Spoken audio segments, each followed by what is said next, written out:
I'll jump right into the questions. Yep. Feel free to expound anytime you want. Ready to get started? Looks like. Okay. Good morning. Chris Hill, SMAR 2020 president. Today, I have the pleasure of sitting down with Brian Donnellan, president and CEO of Bright MLS. First, thank you for taking time out of your day to meet with us and our members.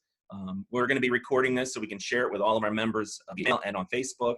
I guess I'll jump right in, Brian, and say first, most important question is, how's your team doing? How is Bright MLS and your family getting through? And I hope everybody's doing okay. Everybody is doing great. First of all, thanks for having me. This is always great to do, certainly in times like this. And I enjoy having the conversation with you guys. Let's see, at Bright, we cover 6 different states and DC. We're all over the place. We've got all the way up to really cold Pennsylvania, New Jersey, down to, Southern Virginia. And the reality is we have to be open all the time anyway. So most of the staff prior to about a month and a half ago, I would say at any particular point in time, 50% were always working remotely anyway. So this is not anything tremendously new to us. But I will say there are some areas like finance and some other groups that hadn't been set up, but we got those guys all fixed up. And, it's interesting. It is, it's a challenge. I'm definitely a person that likes to walk to somebody's office and ask a question as opposed to send an email or call. I like interaction. I think what we're learning here, just like life, there's going to be certain things of this pandemic in the work environment that's going to continue for good. Probably more working from home. A lot more video chats like we're doing right now. We'll have our first board meeting Wednesday via video. And it's never been done before because people are like, it's so impersonal and people don't know how to do it. I think these meetings and these larger meetings are become a little bit more organized as people do it. They learn these things. I can see your expressions, but we're good. Bright is good. Family's good. We're up here in Annapolis, a little bit of a windstorm as you guys had probably. I have no power right now. I'm working on battery and hotspot. So yeah. And I was saying to RJ not too long ago, you wouldn't have been able to do this 5 years ago. If your power was down, you were probably dead in the water. So, the world's changing. We're adapting. There's some things that are really, really great about this. And there's some things that, we'll be happy when they go. But we're all good. We're adjusting, staying in contact with the staff. We have Fridays. We have a couple times during the week, we have coffee in the morning, and the whole staff can get on at 8:30 and see each other. And then we have a happy hour at 5 o'clock on Friday, and we played bingo last week. So everybody's adjusting. Awesome. People miss each other, but we're getting through it, I think. Yeah, that's very cool. I think you're right. There's big changes for everybody, but it's pretty cool that we're able to do this now. But yeah. So I guess I have a list of questions, so we'll kind of just go through and kind of hit them. As realtors, we're getting like completely inundated with reports in the marketplace and different opinions.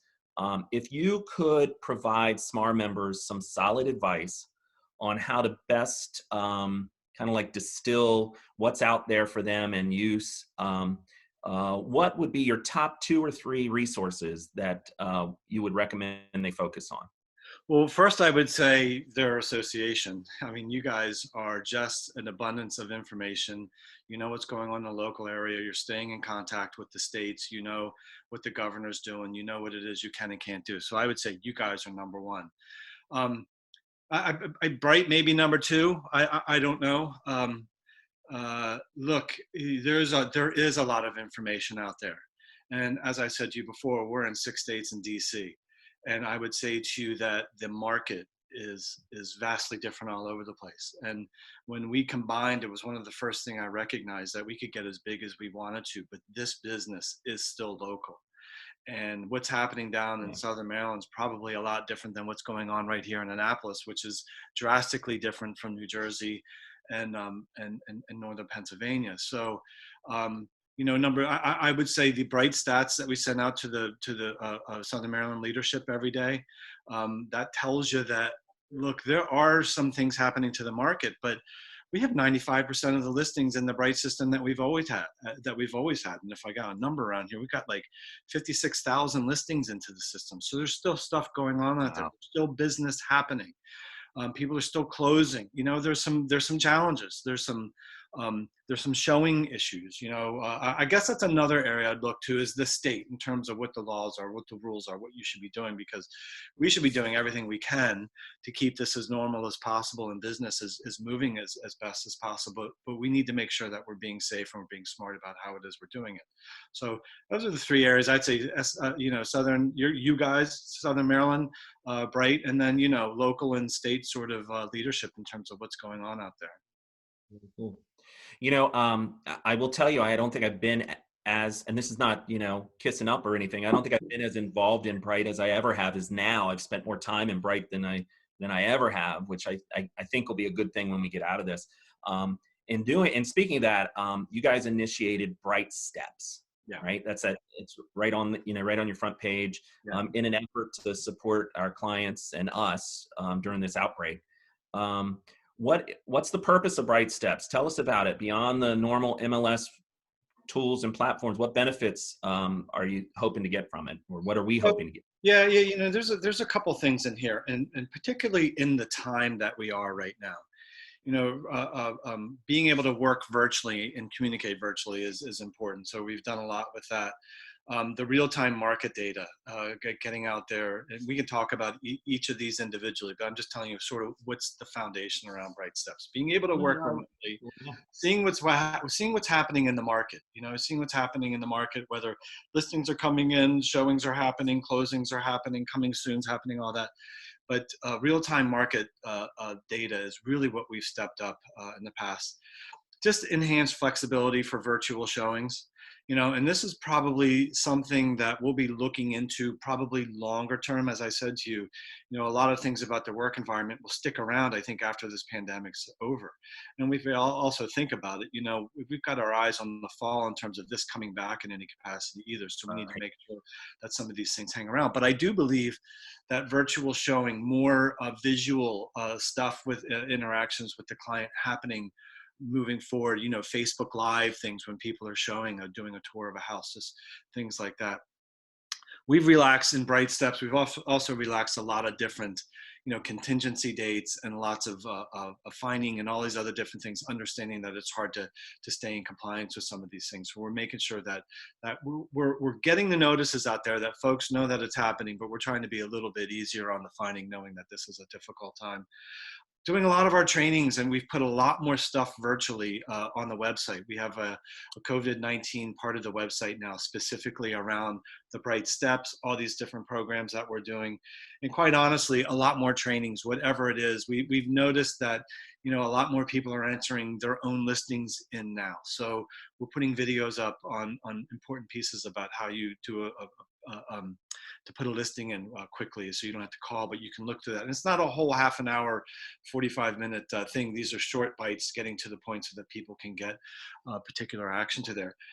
We've also put steps for your business and your client up there. We're trying to put as much material that we can find that folks can look into and click on it and move off to working. And quite honestly, as you just said, you've been in Bright. I've been with the associations more in the past 3 weeks, 4 weeks than I've ever been in contact with them, because I think, as we know, we're trying to reach 95,000 customers out there, even if it's just a small sliver that's down in Southern Maryland. I mean, folks are busy, folks are doing things, and we need to make sure that they see it on Bright, that they see it on the SMAR, that they see it wherever they go, this information that we can get out to them, so that there's no missed opportunity for these folks to see anything.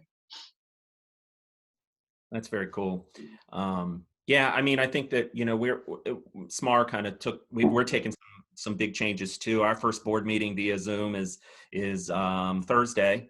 And, we actually, not to toot our horn, but we actually, RJ should have our first orientation is going to be all virtual. So our new member orientation is going to be completely virtual, which is pretty unheard of right now. But Great.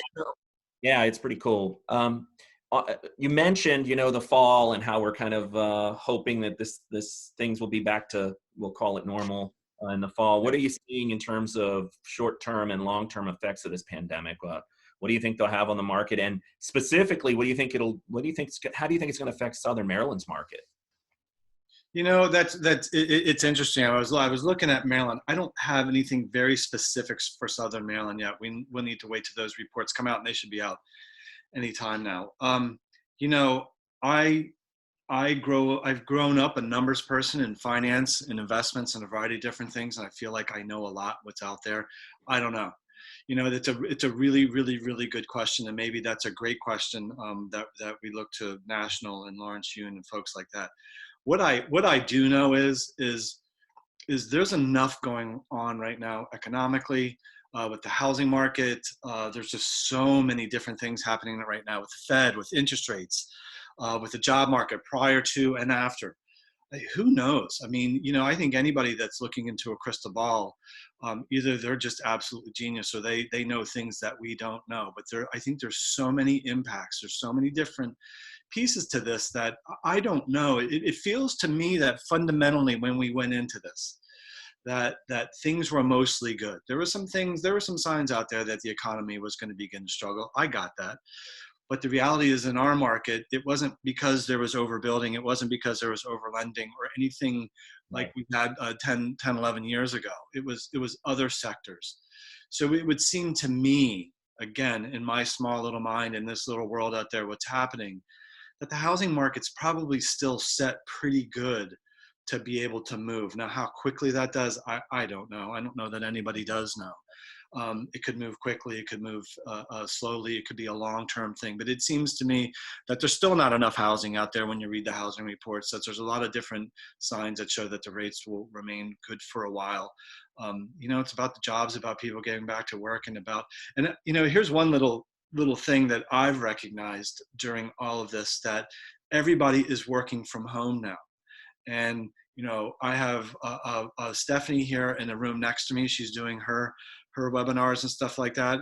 Daughter came home she's doing hers upstairs. I have my son downstairs, and her two kids will be coming back from Charleston. And we're realizing that if we ever have to work at home together at any time, we just don't have enough space to do it here to do so. I think a lot of people are looking at this new world and like, okay, do we need two separate offices in here so that if we ever need to hunker down or do whatever, that we're able to do so. So I think there's a lot of things out there that when things start to normalize a little bit, and I think they're even normalizing in this unnormal part right now, that we'll see opportunities. There's always opportunities, but I think we'll see opportunities in the market out there. Yeah, it's funny. That was you actually like led into my other question. So we want to get into it. I was going to say, when it comes to insight good, that's really, it's really a good point. I think a lot of us kind of recognize that people are stuck in their homes. They're going to be, get a better understanding of what they're faced with in their home, what they have to deal with, whether they need more room, less room, want to be in the country, want to be in the city. I mean, it's really going to, I think people are really going to change. There's going to be a housing, I think there's going to be a housing increase or people, because there's an inventory shortage. We all had that before. And I think that's why you just said, the numbers just kind of look that way. But just, two things also on that too. And I know that you're experiencing this. I'll consider a generator also too, moving forward. Right. And, the second thing too is, the internet, when this thing first started to happen, you saw there was a degradation in the sense that everybody was home, and the internet kind of was slower because, typically they're going through the corporate bandwidth, and now they're going through all the homes and everything. I'll also probably look at the infrastructure within the house too, in terms of the Wi-Fi, the space, and how fast it is.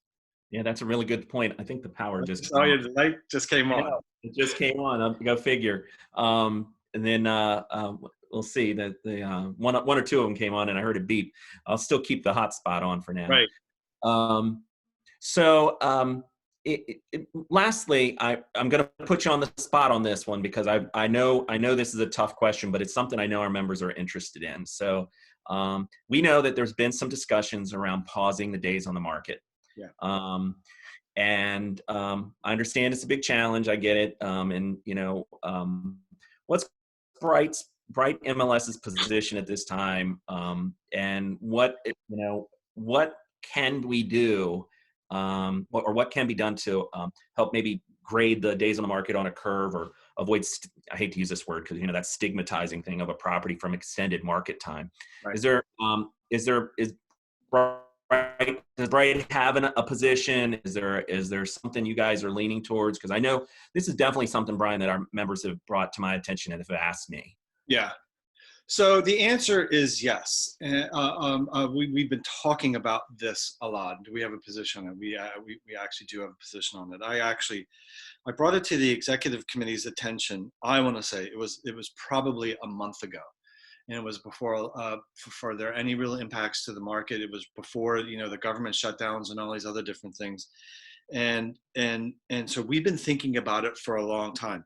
Technically, it's a real pain.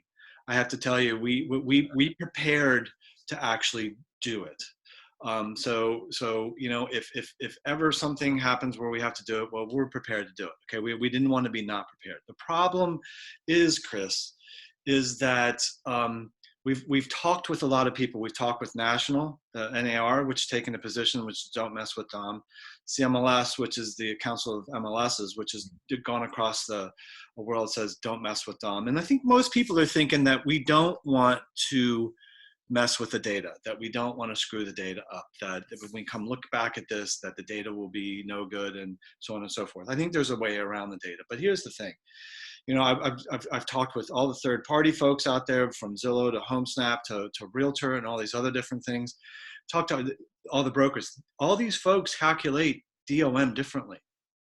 And I think at the end of the day, what we would do is we would add more confusion into the market than we would help anybody. And we've come up with other ways of actually trying to deal. If days on market is your concern, we've come up with other ways, and temp off, and we'll get into that in a minute. But I think that the national CMLS, a variety of others, brokers and other folks have said this is not the right thing to do right now. What we could possibly do is make it more confusing for the consumer who's going, you know, what do all these different things mean? Trying to get that all together, I think, would create a lot of confusion. And then, Chris, the other thing too is everybody's got the same sort of issue to deal with right now. So it's not like you're doing anything. And I would say to you, there's no data that suggests that it would change anything out there, that it would put more listings on or take more listings off. We can look at the daily reports that we put out there, and you can see that the hysteria of the first week and a half, 10 days has sort of gone by. Now we're down, but you see the behaviors are acting the way they have done in the past. There's nothing that suggests that it would actually do anything good for anybody.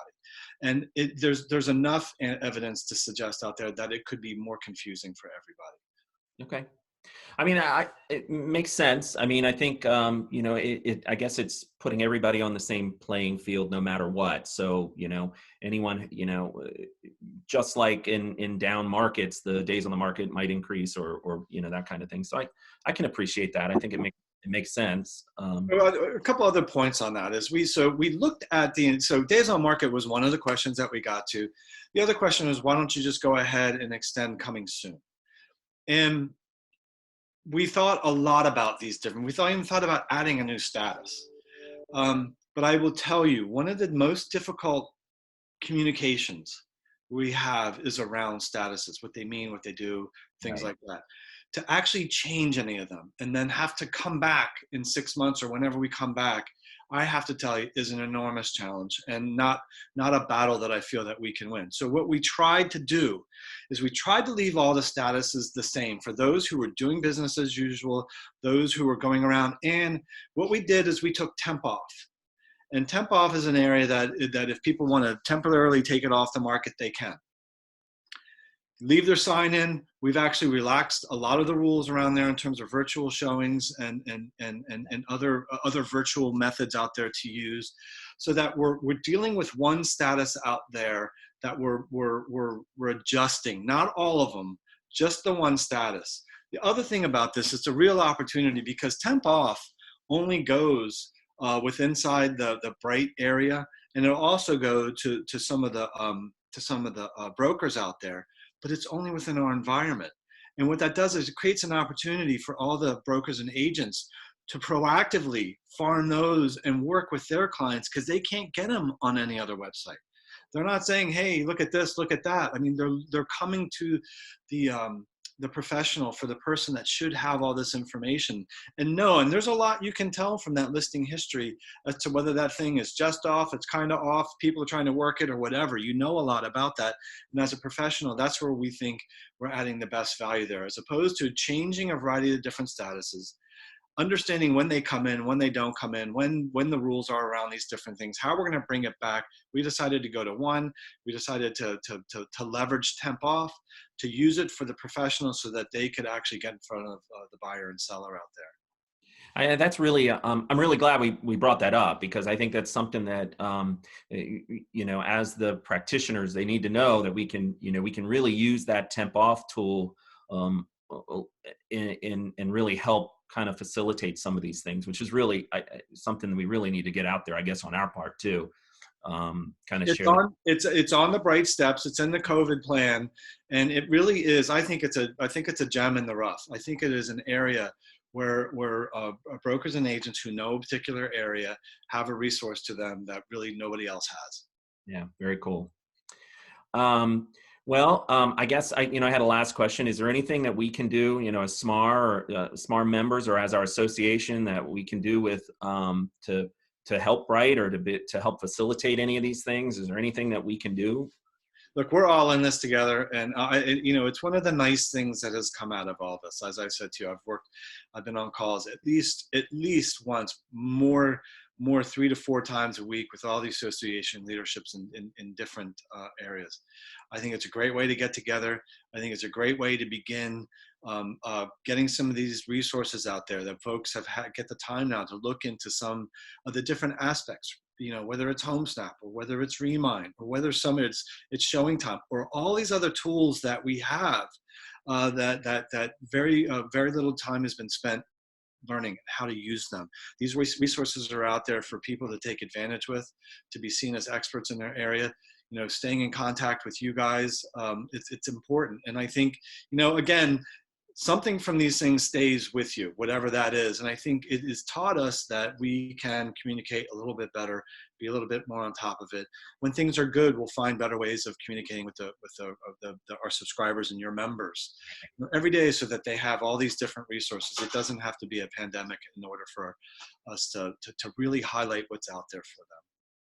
Yeah, Brian, on behalf of our members and myself personally, I want to thank you for kind of taking the time today to do this. And you're exactly right. I mean, this is the communication that we really needed to have all along. And this is, Richard and myself kind of thought, how can we bring value to our members, and kind of they don't necessarily have this opportunity all the time to hear from you. And so first and foremost, thank you very much for that. Thanks for taking the time and meeting with us.